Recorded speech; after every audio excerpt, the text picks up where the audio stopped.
Members, visitors, and guests, it is my very great pleasure to welcome you to our 41st meeting in our 104th year and our 9th Thomas Baker Oration. Today is an important day in the club's calendar, and we are honored to have Dr. Megan Clark, AC, former CEO of CSIRO, inaugural head of the Australian Space Agency, and Chancellor at Monash University, to deliver the 2025 Thomas Baker Oration. Megan will be speaking on You, the world of deep technology, and how Australia can play its part, and will be more formally introduced shortly by our chair of the day, an inaugural Thomas Baker orator, Dr. Alan Finkel, AC. In the meantime, would you please acknowledge and make both of them feel most welcome.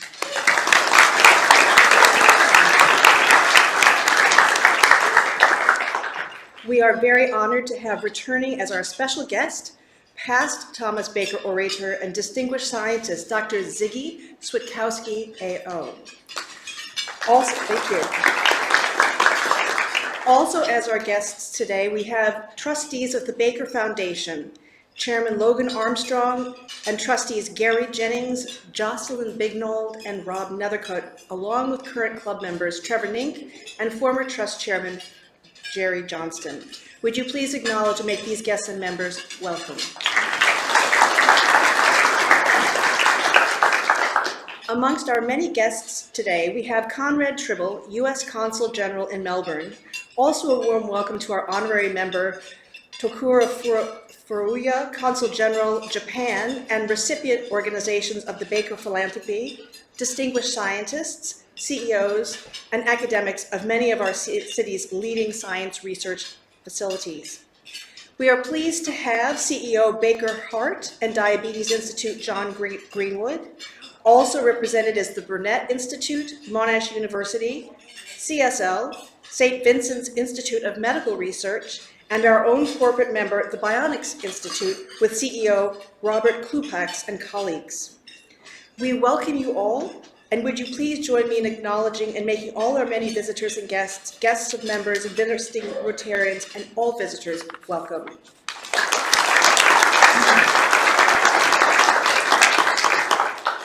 And now for our business of the day, I would like to call on Dr. Alan Finkel, honorary club member and inaugural Thomas Baker orator, to introduce our guest speaker.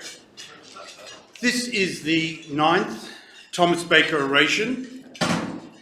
And to answer the question of why the Rotary Club of Melbourne has celebrated this oration 8 times already, and will do so again today, it's important to reflect on the contributions of the man after whom it is named. Thomas Baker was born in Somerset, England in 1854 and migrated to Queensland with his family at the age of 10.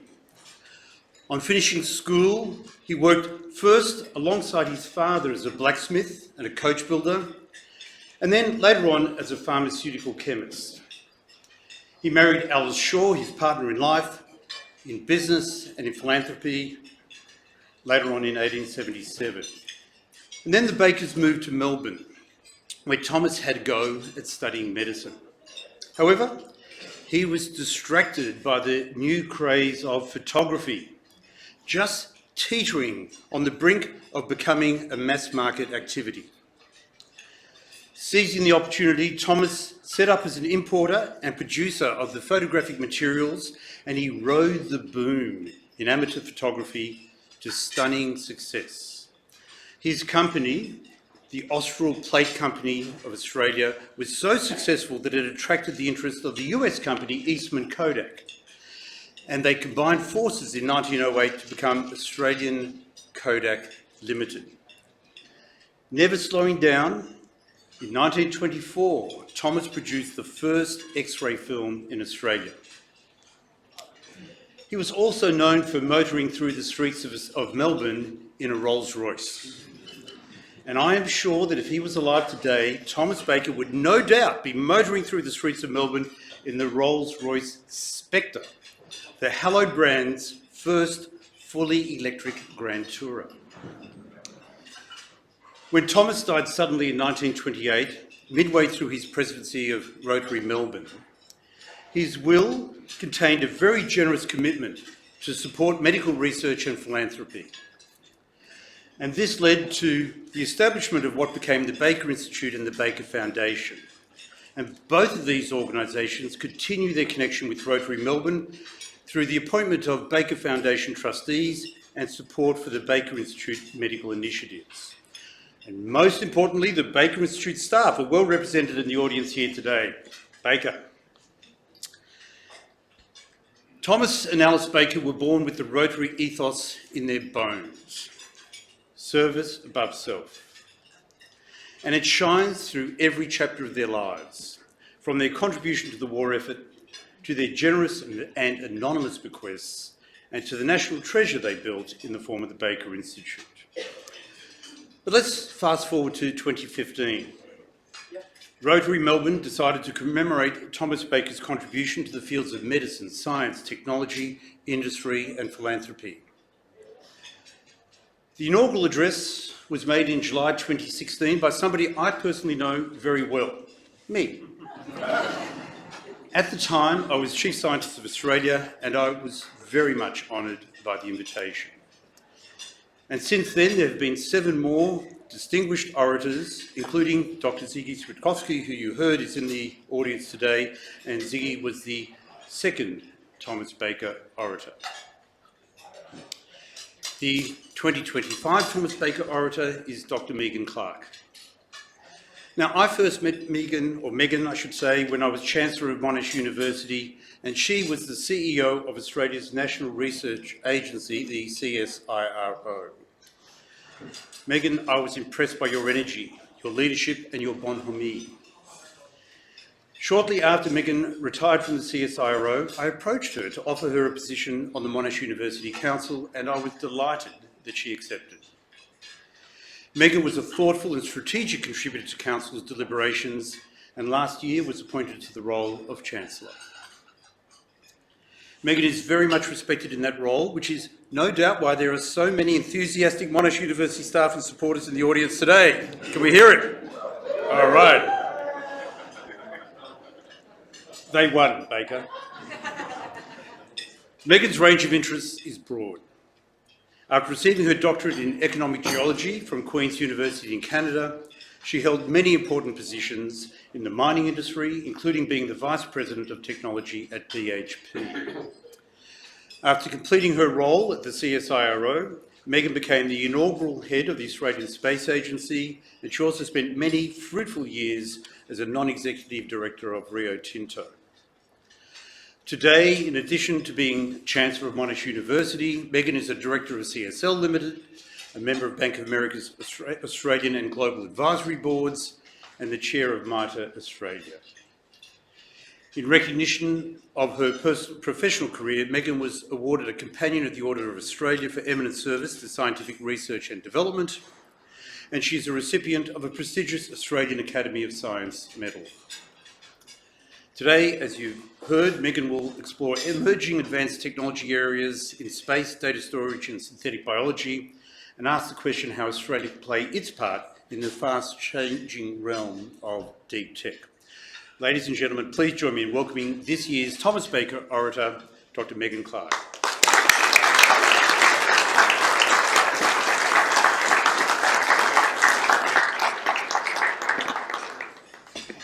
Thank you very much, Alan, for that wonderful introduction.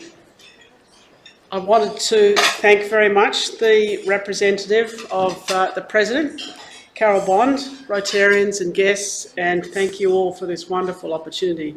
I also wanted to acknowledge His Excellency, the Consul General from the US, Conrad Tribble, and His Excellency, the Consul General from Japan, Tokuyu Fureya. I also acknowledge that we're on the lands of the Wurundjeri people, the keepers of the traditional knowledge.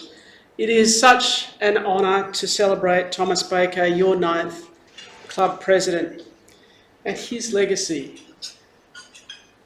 I think his discovery and improvements on dry plate photography and how he developed that technology to be to bring to Australia the first manufacture of X-ray, I think is a really wonderful example of what we can do in this country. He knew that he needed capital from elsewhere. He got the attention of Kodak, the founding of Kodak Australia, and then to go on and manufacture something which was truly a first for Australia in the first X-ray film. As Alan has outlined, Thomas and Alice's generosity live on in the Baker Heart and Diabetes Institute and the Baker Foundation, and I acknowledge the trustees and members of both of those organisations here today. I did not hesitate to accept this opportunity to serve Rotary. And the reason for that is I have a deep respect for the work that you do and for what you do in the community. I respect the fellowship and I respect the service that each of you bring to your club. My father was a Rotarian. He had a stint as president, but he was much better known as the Sergeant-at-Arms for being the most diligent Sergeant-at-Arms to extract fines from his fellow Rotarians for misdemeanours. As it turned out, even parking your car not quite centred in the car park was enough to extract a fine from my dad. When I was travelling internationally, he would ring me because he always needed a joke that wasn't local. So I never got any fatherly advice. All I got was, "What's the best joke you've heard? I need it for the Rotary Club." But Rotary changed my life. I was a Rotary Exchange student and lived with 4 families in Brazil, and I stay to this day connected with them. But it was a fundamental change to my life because as a result of learning Portuguese, my first job out of university was for Western Mining Corporation in Rio de Janeiro as the only company representative at the age of 23. So when I say Rotary changed my life, it really did. I'm forever grateful for the opportunity that Rotary provided to me and continues to provide to students all over the world. And I know that whoever wears the Rotary badge, whoever wears the Paul Harris Fellowship badge, the Extended International Service badges, you are all outstanding citizens. So today I wanted to share some advances in deep technology, advances that will profoundly change our lives, and ask the question that I think Thomas Baker would have wanted us to ask is, can Australia follow Thomas Baker's example and build world-class deep technology industry sectors? Now, to some of you, not to Ziggy not to Zwiggy or to Alan, but to some of you, the mention of deep tech has probably raised dread in many of you, and you are starting to wonder if this oration will be one of suffering and pain. So I thought about that, and I'm going to do something I have actually never done before, and I wanted to take you into the world of deep tech, but to do so by starting with something that is so familiar to you, and that is you and your own body. So are you up for this? You are now officially an experiment, but I really hope you're up for this. So what I would like is that you leave the meeting in awe of the deep tech that sits inside your own body. That you leave with a couple of phrases that you can drop with the kids that should give you a bit of street cred. I hope together we learn a little bit about deep tech, and I hope we can conjure up Thomas Baker's inspiration and ask some questions about how Australia can really boldly go into this sector in a way that moves our entire economy. So let's start. You ready? Your brain versus satellite global positioning systems. Have I still got you? Because I need you at this point. So global positioning satellite systems have transformed the way we fly planes, the way we drive cars, the way each one of us goes and visits a new friend following that little blue dot in our phone. I did have someone say to me, Megan, we don't need those satellites because I just follow the blue dot. It was a bit disappointing. But your mammalian brain has an incredibly sophisticated position tracking system of its own. And it uses several parts of your brain. So when you learn a new pass, like parking your car at a new airport or even the one we've got, your brain uses grid neurons to map out the area. And when you retrace your steps, those neurons kind of fire.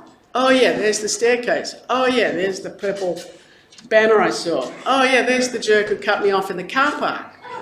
Oh, and there's my car. So those grid neurons are amazing. But another part of your brain then helps you strengthen those connections and actually remembers the route. So that uses a slightly different part. And now this is where you start to get cocky, right? You've done the route a couple of times and you start to take shortcuts, which is actually proof that not only did you learn the route, you made a mental map in your brain. This is truly amazing, and it's quite sophisticated, and quite frankly, it's deep tech. So next time you take a little shortcut, just think how clever your brain is at positioning. Now, there's probably some of you in the audience who are saying, yeah, but my partner's hopeless at navigation. Right? Over here, it's the Monash table. They can't help themselves.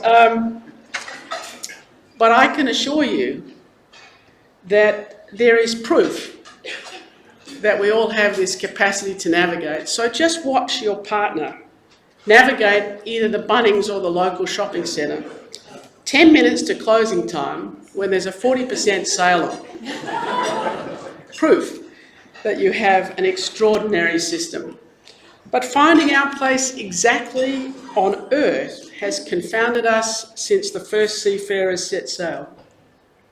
This is where we need the global positioning satellites and their navigation systems to triangulate and place us in our position on Earth. Australia does not have its own global positioning navigation system or global positioning satellites. We access those of other countries through agreements.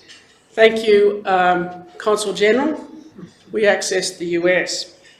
Thank you, we also access the Japanese systems, but we also access those of Russia, of Europe, of China, and of India.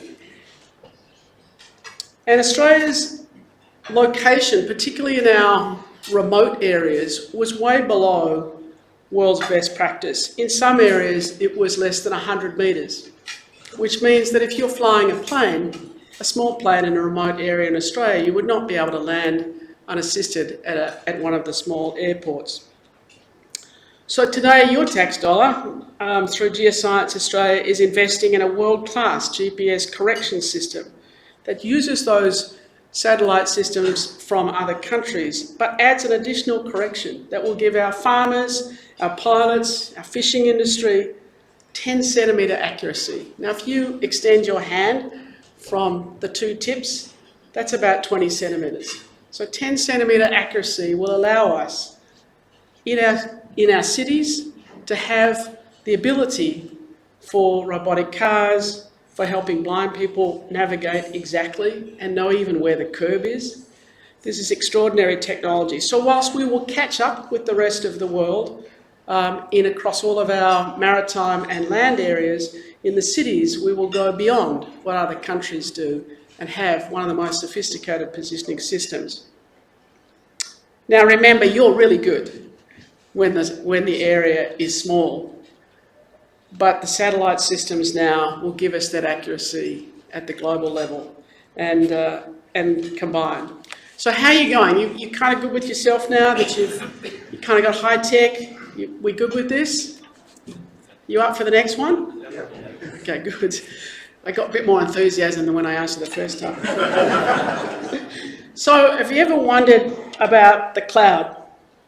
All this fuss that we're seeing about data centres, why they're big, why they need so much power.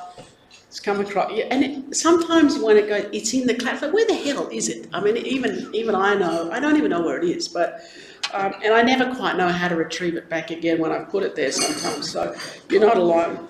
Well, just back to you. So your brain does an amazing job.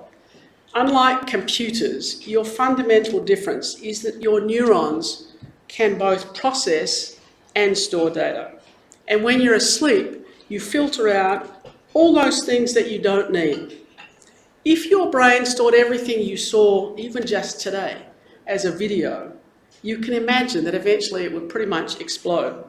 So it sorts and it sifts and it remembers only what it needs, which my husband reminds me is usually what he told me yesterday. But computers are also not as efficient as you.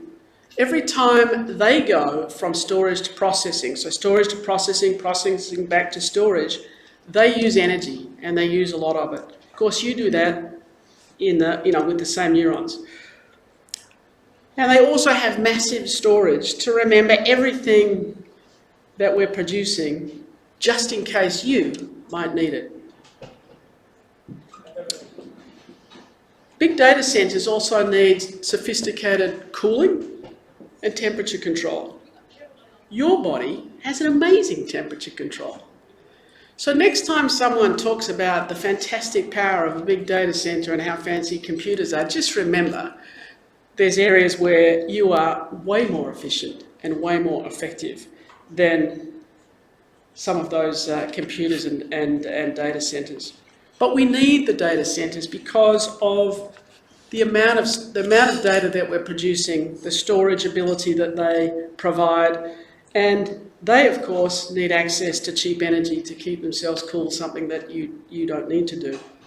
So this is really where the cloud is, where that information that you have is stored.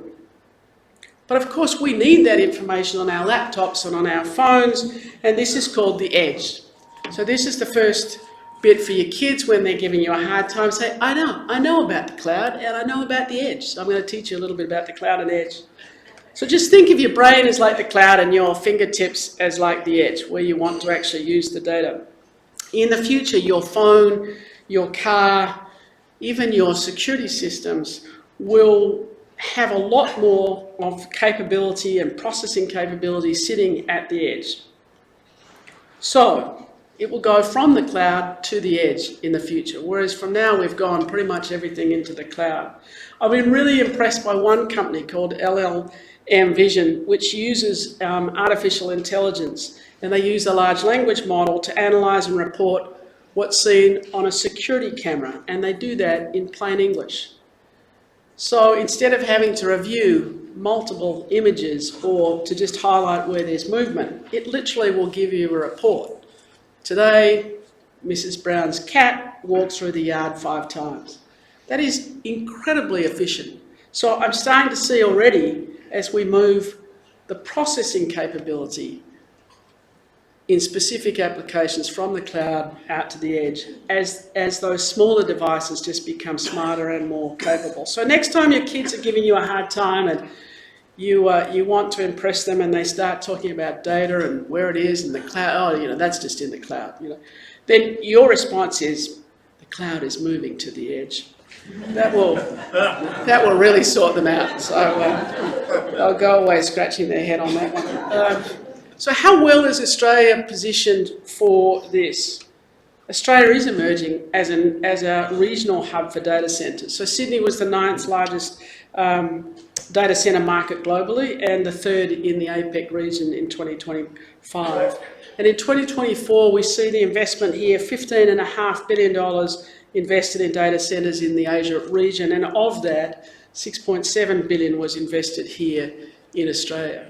We have stable government, we have good rule of law, and in places we have good access to cheap energy, and that makes us very amenable for this. So we're good for the cloud. Where we have serious work to do as a nation is in the development of computer models, artificial intelligence models, sophisticated software companies. This is where we have work to do as a country. And we have some fantastic examples. I really liked recently Canva, the Australian graphics design company. They recently bought a local generative AI company called Leonardo.ai. And one of the really fascinating aspects of Leonardo.ai's platform is that it can put a texture on pretty much any 3D object, and you simply have to do that by giving it a written command. The example that is kind of cute that they use is for an orange juice company. They turned all their text into perfectly shadowed orange skin. It was, I mean, not what you would need every day, but it was fantastic for architects, for product developers, for game makers. This is really extraordinary use and investment in sophisticated technology, and we need a lot more on that. So one more. You up for the next one? Yeah. You're getting more enthusiastic. I'm impressed. Let's move to some of the new advances in medicine, and I'll only give one here, and that's the example of gene therapy. We all have the genes that we inherited, those specific sequences of DNA that code for the traits that we know make us us. And this is the blueprint that sits in every one of your cells. We also know that the environment, what we eat, the environment that sits around our cells, what we do, it doesn't change the sequence of DNA, but it can change how your body reads that DNA sequence. And this is known as epigenetics. All your cells have the same genes, but epigenetics will guide whether it becomes a heart cell or whether it becomes a liver cell. If your genes are the blueprint, it's like your epigenetics, kind of like the operational manual of how to read that blueprint for particular parts of your body. Sometimes a bit of the blueprint is missing. So someone who inherits a condition called haemophilia is missing one or more of the proteins that are absolutely critical for blood clotting. So what if we could replace the gene that was missing? This is gene therapy. And one of the first treatments has been developed by Australia's CSL for people with haemophilia B. People with haemophilia B are missing a protein. It's called factor 9. It's a fancy way of saying a protein. The drug is Hemgenix, and it's composed of a functional factor 9 gene sequence, and it's packaged into a virus, and the virus acts as a delivery vehicle to get that gene into the cell. Hemgenix treats haemophilia B by introducing a copy of that factor 9 gene into the liver cells. The liver cells then produce the functional factor 9 protein, and this then increases the level of the missing protein in the blood. Higher levels of factor 9 can restore blood clotting, they can reduce bleeding episodes, and they really support people with haemophilia B live extraordinary lives. 4 years after treatment of a study of the very first patients, 94% of these patients no longer require any form of treatment and have normal levels of factor 9 protein. The first person to receive Hemgenix did so with their grandparents and their parents in the room. This is an inherited gene that's missing.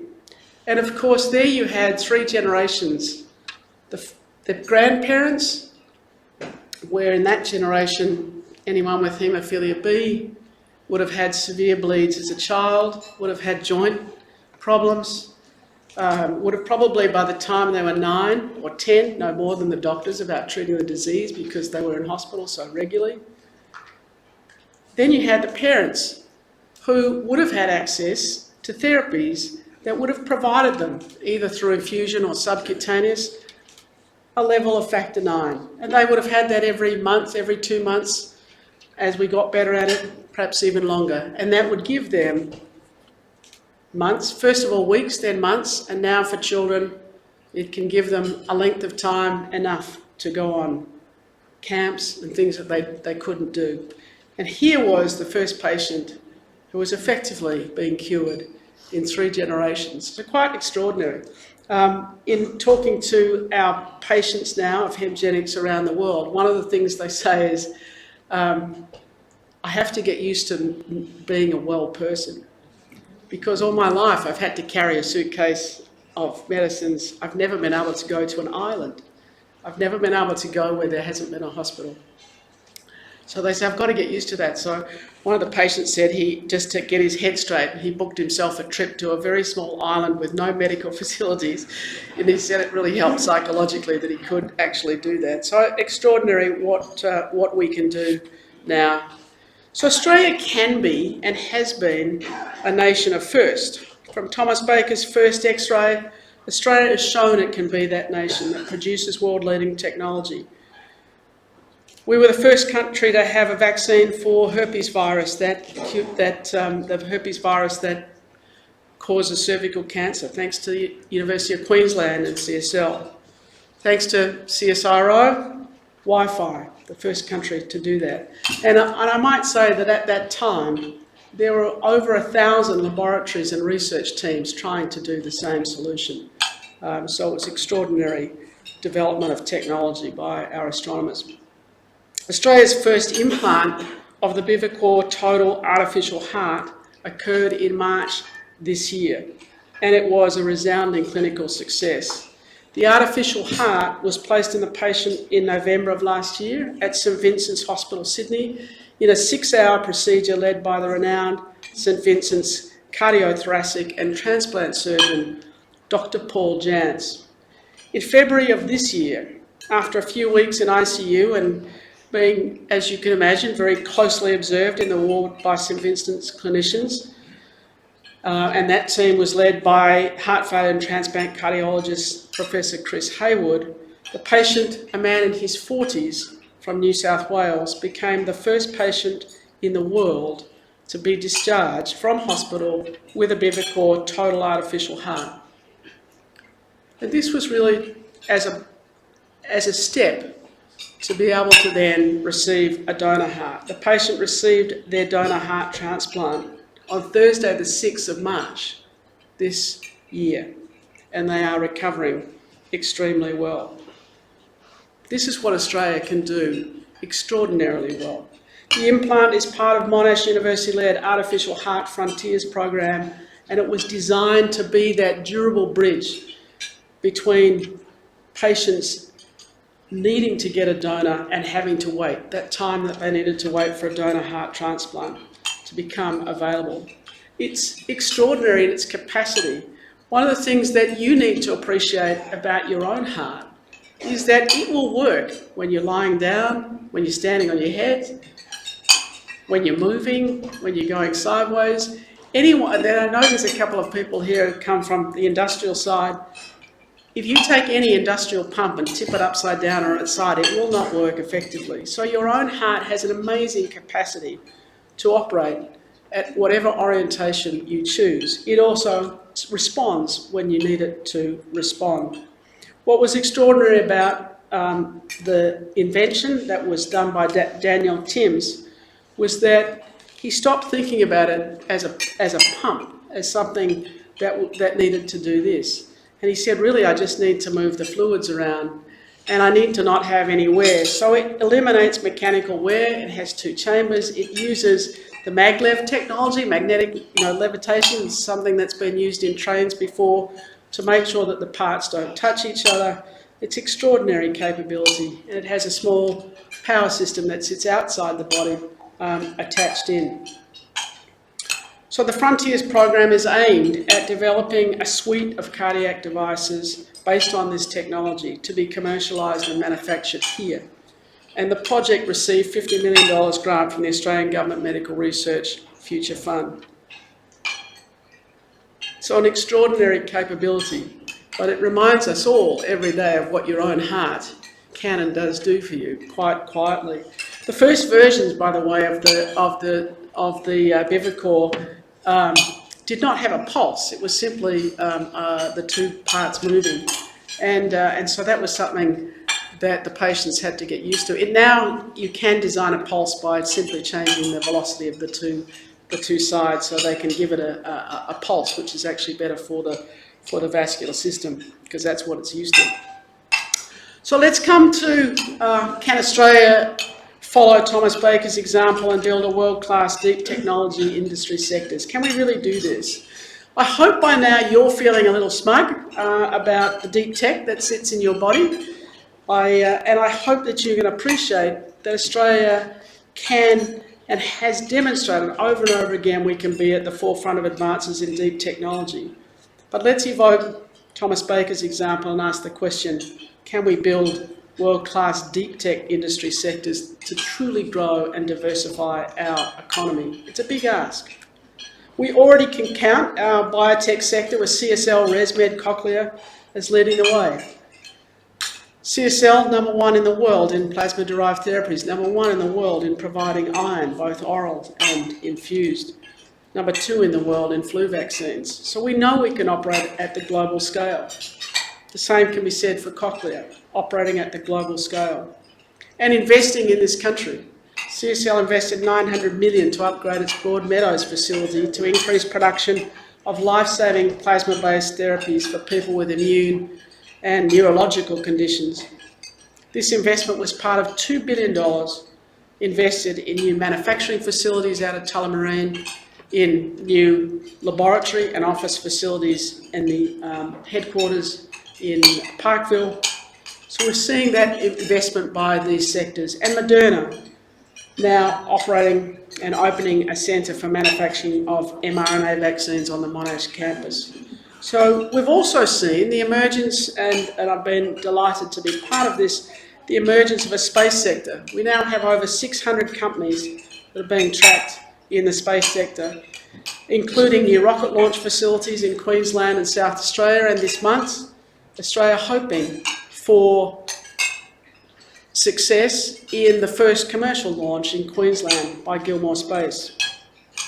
We've got companies like Advanced Navigation. Now, I talked to you about GPS, but when you're landing on the moon and you've got that last 150, 200 metres to land to the surface of the moon, that is really, really tricky because there's no GPS that's going to help you with that. And Advanced Navigation is developing precise positioning, not using GPS, extraordinary capability that's already helping companies with that incredible challenge of having to land on the surface of the moon and perhaps as we land on the surface of Mars in the future. Michelle Simmons and her team at Silicon Quantum Computing, they're the first to manufacture silicon-based quantum transistors, perfectly, precisely placed phosphorus atoms, one phosphorus atom sitting in a silicon matrix, unbelievably capable and extraordinary technology and the basis for building those transistors for quantum computing. We've got some leading groups in AI, the AI Institute, Artificial Intelligence Institute at Monash University, the Australian Centre for Machine Learning in Adelaide, extraordinary. As we were chatting on our table, Australia leads the world in remote asset management in the Pilbara.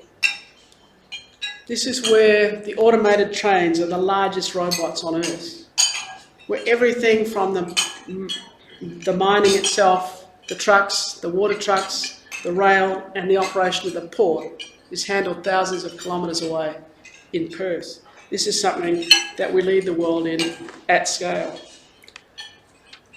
But Australia is missing something, and we need to develop and build scale of these modern technology areas and get the policy settings right. And I believe everyone has their part to play. Government has a part to play in delivering stable industrial policy that supports our strengths as well as builds new sectors.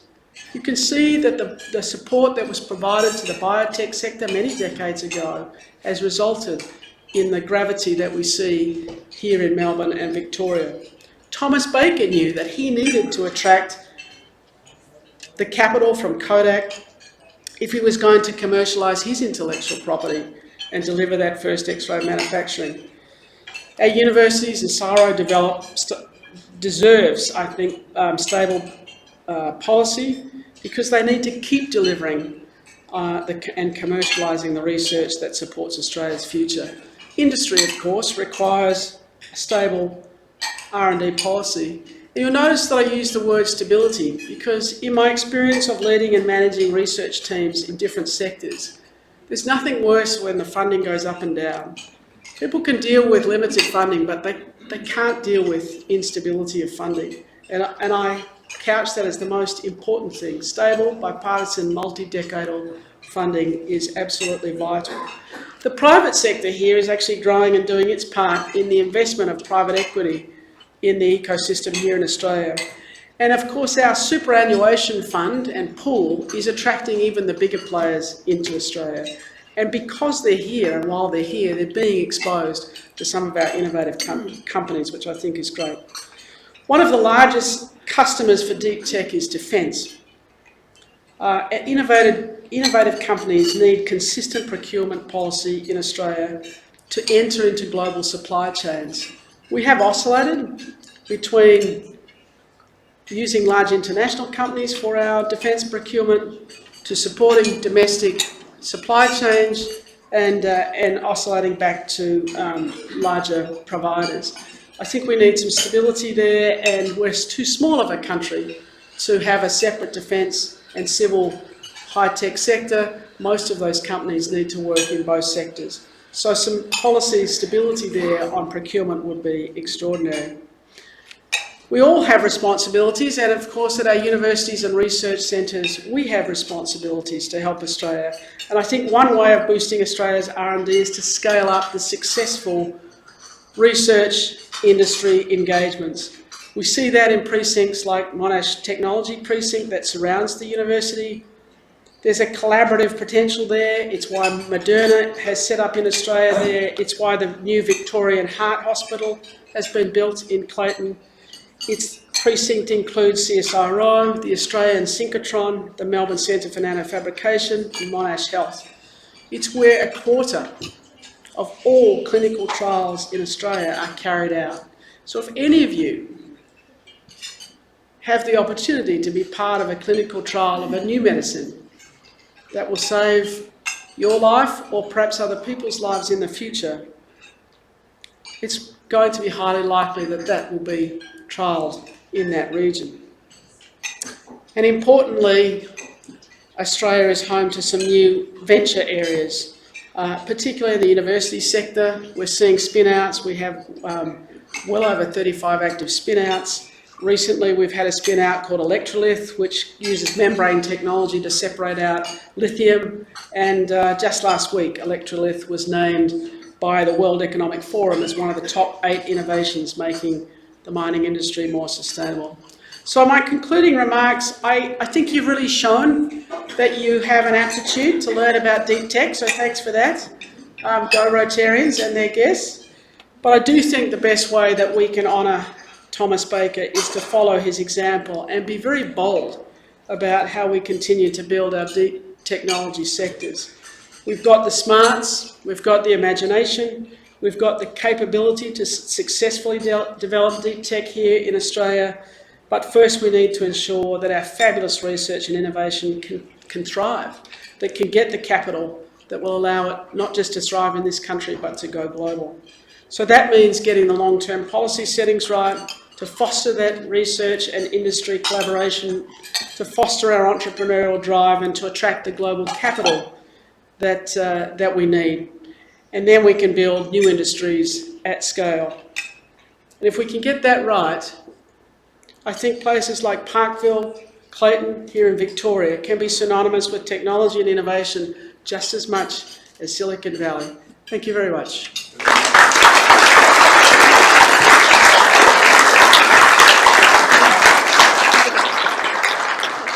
So I would like to personally thank you, Megan, for sharing these wonderful scientific breakthroughs that have really made Australia stand out over the last few decades, really. And we've really appreciated you kind of breaking down some of these concepts in a way that we can understand and actually share over dinner. So that's wonderful. And we'd like to offer you a gift, which is a certificate commemorating today, a Melbourne Rotary Club history book, and a token gift of Rotary socks, which are 200% Australian-made in Preston by past President Phil Endersby. And we'd also like to thank Dr. Alan Finkel for introducing you as well. Thank you very much.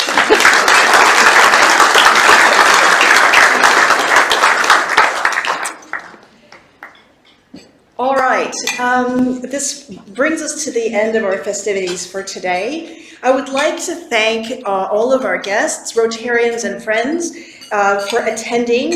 And if you had a great time today, you will notice on your tables a little flyer for a similar event to be held in this room on June 11th. And this is our 4th annual World Environment Day luncheon, which will be featuring Dr. Fiona Simon, who is the CEO of the Australian Hydrogen Council. And I highly commend you to come to that event. It's quite fun, and we'd love to see as many of you there as possible. I'd like to thank the Rotary Club members for their attendance, both those visiting from other parts in the world and those here closer to home. And if you're in town next week, we would like to remind you that next week's Rotary meeting will return upstairs to number 35 for lunch. Our guest speaker will be Dr. Moira Jung, sleep expert, and she will be speaking on why sleep matters. I now draw the meeting to a close. Thank you all for coming. Please stay on and enjoy the fellowship, and we look forward to seeing you again.